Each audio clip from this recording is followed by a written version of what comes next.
Weka yeke kwa moto, nikirudi iwe iko na moto. Naweka aje simu kwa moto tena? Siweke ingie moto. Okay. Sawa, nenda. Haya, naweka kwa moto. Nenda msikitini, nikirudi nipate iko na moto. Wacha niweke hii simu sasa kwa moto. Hata moto ameshika vizuri. Msomali. Karibu ma. Wafanya nini wewe? Bwana yangu amesema nimwekee simu kwa moto. Ndio hivi kwa simu kwa moto Amesema akirudi kwa msikiti. Umemaliza? Nimemalizia, hata ndio nimetoka malizia huko. Sawa, mimi naenda msikitini. Hii simu yangu nikienda nayo iko 1%. Weka yeke kwa moto, nikirudi iwe iko na moto. Naweka aje simu kwa moto tena? Siweke ingie moto. Okay. Sawa, nenda. Haya, naweka kwa moto. Nenda msikitini, nikirudi nipate iko na moto. Haina shida, utapata hata iko kwa moto kabisa. Sawa. Sasa naweka aje kwa moto?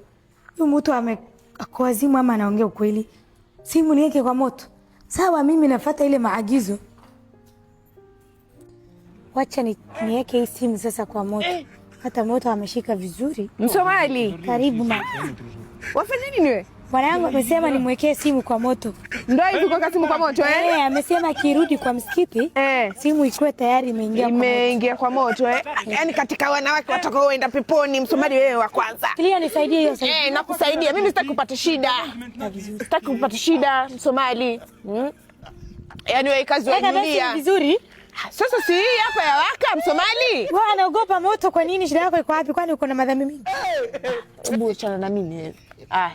Tumbukiza basi hapo katikati, simu ya waka hiyo tayari. Sasa nilikwambia usije hapa. Mimi kwani mimi ninafanya nini? Mbona unachoma simu wewe?